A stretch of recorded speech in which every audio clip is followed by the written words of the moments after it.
ہمیں بھی یہاں پہ ایک کشمکش کی صورت پڑی ہوئی ہوتی ہے کہ ابھی دوبارہ اسرائیل یہاں پہ اٹیک کرے گا یا نہیں کرے گا، اگر ہوگا تو اس کے نتیجے میں کیا ہوگا۔ السلام علیکم، this is Nazir Kazmi, welcome back to my YouTube channel. میں آپ کے ساتھ ایران کے شہر اردبیل سے آپ لوگوں کے ساتھ مخاطب ہوں، اور میں آج آپ لوگوں کے ساتھ جو ایران اور اسرائیل کی جو کشیدگی چل رہی ہے، پہلے اسرائیل نے اٹیک کیا پھر ایران نے اٹیک کر دیا، اس کے حوالے سے میں آپ کے ساتھ مکمل تفصیلات بیان کروں گا، اور اس کے بعد میں جو ایران کے ایک جو ڈیلی روٹین ایک عام بندے کی جو لائف پہ جو اثر پڑا ہے، اس کے حوالے سے میں آپ کو دکھانے کی کوشش کروں گا کہ جب بھی کوئی جنگ کا خطرہ ہوتا ہے یا جنگ کی کشیدگی چل رہی ہوتی ہے، during the war every country should have the many crisis, اس کے حوالے سے میں آپ لوگوں کے ساتھ بات کرنے کی کوشش کروں گا۔ تو سب سے پہلے آپ لوگ میری ویڈیو کو لائک کر لیں، اس کے بعد اگر چینل پہ آ ہی گئے تو چینل کو بھی سبسکرائب کر لیں، اور آگے زیادہ سے زیادہ شیئر بھی کیجیے گا۔ ماضی میں اس طرح کی تو اور بھی کشیدگیاں بہت ہی چلتی رہی ہیں، لیکن ابھی جو موجودہ کشیدگی ہوئی ہے اس کے حوالے سے میں آپ سے بات کروں گا۔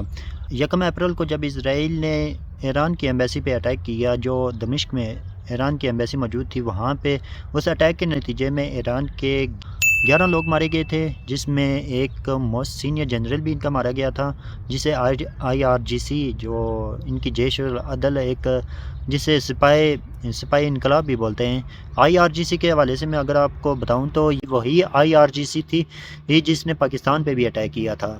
آپ کو تھوڑا سا بیک گراؤنڈ میں لے کے چلوں، آپ کو پتہ ہوگا کہ جب ایران نے پہلے پاکستان پہ اٹیک کیا تھا اور پھر پاکستان نے بھی ایران کا اس کا جواب دیا تھا، یہی IRGC یہاں پہ اس کا سپاہی انقلاب بھی بولا جاتا ہے۔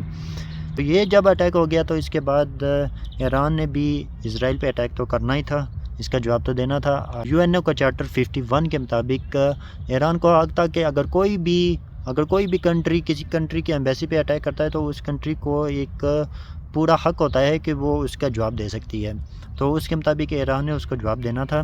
تو ہم یہاں جو موجود تھے ہمیں بھی یہی لگ رہا تھا کہ ابھی اٹیک ہو جائے گا، ابھی اٹیک کرے گا، یہ ساری کشمکش یہ چل رہی تھی۔ تو پھر ایران نے اٹیک کر کے دکھایا اور گھر میں گھس کے مارا۔ میں ایران اور اسرائیل کا ایک چھوٹا سا موازنہ بھی کرنا چاہوں گا نا، تو ایران ایک چونٹی کی طرح، ایک چونٹی کی مانند ایک چھوٹا کنٹری ہے، اور جو اسرائیل ایک ہاتھی کی مانند ہے۔ آپ ملٹری کا حساب بھی لگا لیں، آپ ٹیکنالوجی کا بھی حساب لگا لیں، آپ دنیا کی ہر چیز کا موازنہ بھی کر لیں۔ اکانومی، خاص کر کے اکانومی ایک بہت امپورٹنٹ چیز ہوتی ہے۔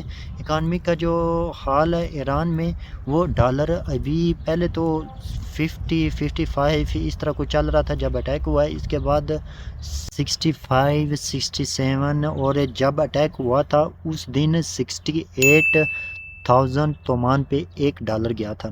آپ حساب لگا لیں، پاکستان پہ ابھی میرے حال میں 280 250 کچھ اس طرح کا ڈالر چل رہا ہے، اور وہاں پہ باتیں آسمانوں پہ کی جاتی ہیں کہ پاکستان تباہ ہو گیا، پاکستان فلاں فلاں فلاں، پتہ نہیں کیا ہو گیا۔ لیکن ایران کی جو اکانومی اتنی ڈسیبلٹی ہو گئی تھی کہ آپ اس سے آپ سوچ بھی نہیں سکتے۔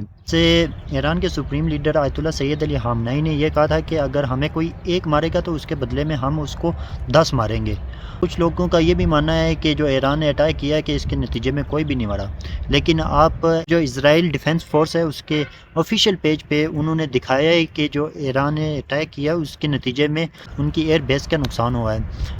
باقی سب لوگوں کا اپنا ایک نقطہ نظر ہوتا ہے، کچھ اس اٹیک کو اچھی نظر سے بھی دیکھ رہے ہیں، اور کچھ تو کہتے ہیں یہ سب پلانٹی تھا، اس نے رچا رچایا ایک ڈرامہ بنایا، اسرائیل کو ایسی جگہ پہ اٹیک کیا جہاں پہ کوئی اس کا نقصان ہونے کا تک ہی نہیں بنتی تھی۔ ٹھیک ہے، سب لوگوں آپ اپنے نظریے سے کچھ بھی کہہ سکتے ہیں، میں ان سب لوگوں کی رسپیکٹ کرتا ہوں، لیکن ایک بات آپ سب لوگوں کو ماننی پڑے گی، ایک ہمت کی بات تھی جو ایران نے دکھائی ہے، اپنی ہمت، جو کسی کے دشمن کے گھر میں گھس کے مارا ہے، بہت ہی بڑا پوائنٹ تھا۔ مرنا نہ مرنا یہ ایک الگ بات ہے، لیکن گھر میں گھس پہ ایک اٹیک کرنا، پاکستان کی میں بات کروں گا، پاکستان کی اتنی ہمت تھی کہ اس معاملے کو کنڈیم بھی کر سکے، نہیں کیا کسی نے، آفیشیلی طریقے سے کسی نے، امریکہ کے دباؤ کی وجہ سے کوئی کر بھی نہیں سکا۔ اور ابھی تو یہ سارا معاملات ہو چکا ہے، یہ کشیدگی، یہ اٹیک، یہ سب کچھ ہو چکا ہے۔ پہلے اسرائیل نے کیا، پھر ایران نے کر دیا، لیکن ابھی یہ دیکھنا ہے کہ اسرائیل پھر واپس مڑ کے ایران پہ اٹیک کرے گا۔ ابھی جو بھی ہوگا یہ بھی ایک سوالیہ نشان بنا ہوا ہے۔ ہمیں بھی یہاں پہ ایک کشمکش کی صورت پڑی ہوئی ہوتی ہے کہ ابھی دوبارہ اسرائیل یہاں پہ اٹیک کرے گا یا نہیں کرے گا، اگر ہوگا تو اس کے نتیجے میں کیا ہوگا۔ باقی میں اگر یہاں پہ بات کروں تو اس اٹیک سے ایران کا یا ایرانیوں کا اس سے کوئی فرق نہیں پڑا. باقی یہاں پہ جو سارے معاملات تھے وہ ویسے کے ویسے چل رہے ہیں جیسے اس اٹیک سے پہلے جو معمول کے مطابق چلتے تھے وہ ویسے ہی چل رہے ہیں. اگر ہاں میں اکانومی کی بات کروں تو جب اٹیک ہوا تھا اس دن جو ڈالر کی قیمت تھی وہ 68,000 ایرانی تومان ہو گئی تھی، لیکن اس کے بعد پھر یہ نیچے آنا شروع ہو گیا. لیکن اٹیک سے پہلے جو ڈالر کی قیمت تھی وہ تقریباً 55 56 اس طرح کچھ چل رہی تھی. مجھے اتنا کنفرم نہیں ہے لیکن اس کے مطابق ہی چل رہی تھی.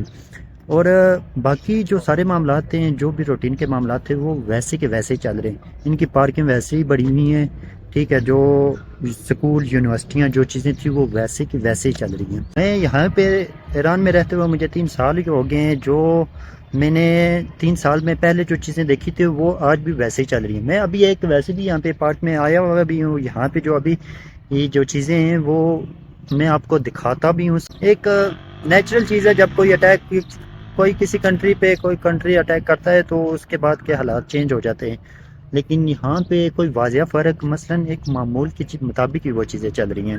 اور آخر پہ میں آپ سب لوگوں کے لیے میں ایک سوالیہ نشان چھوڑتے جا رہا ہوں کہ پاکستان میں اس سچویشن میں کس کے ساتھ کھڑا ہونا چاہیے. حالانکہ پاکستان کا ایک موقف تو ہے کہ ہم فلسطین کے ساتھ کھڑے ہیں، لیکن وہ کہتے ہیں نا کہ کچھ تو مجبوریاں ہی ہوں گی، یوں ہی تو کوئی بے وفا نہیں ہوتا. ہاں مجبوریاں ہیں پاکستان کو، وہ آپ کو مجھ سے زیادہ پتہ ہیں. آپ لوگوں کو مجھے کمنٹ سیکشن میں ضرور بتانا آپ کی جو بھی رائے ہے. میں آپ سب لوگوں کی رائے آپ کی جو رائے ہے مجھے کمنٹ سیکشن میں ضرور بتانا.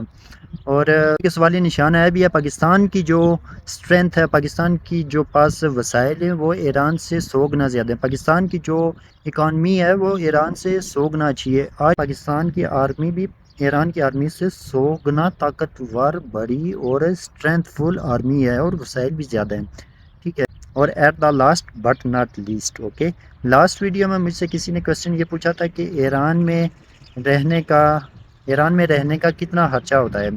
میں آپ کو بتاؤں کہ ایران میں اگر تو سنگل پرسن ہے یا شادی شدہ نہیں ہے، اس کا یہاں پہ رہنے کا خرچہ تقریباً $200 تک آ جاتا ہے. اگر فوڈ وغیرہ کا یا کچھ ہائی سٹینڈرڈ آپ کہہ لیں تو اس کا آپ $300 سے $400 پر منتھ کا کہہ لیں. اور اس کے ساتھ ہی بھی آپ کے ایران کے حوالے سے کوئی بھی کوسچن ہو مجھ سے پوچھیں. انسٹاگرام پہ مجھے فالو کریں، ناصر کاظمی 50. آج کے لیے بس اتنا ہی، ملتے ہیں آپ لوگوں کے ساتھ نیکسٹ ویڈیو میں، تب تک کے لیے اللہ حافظ.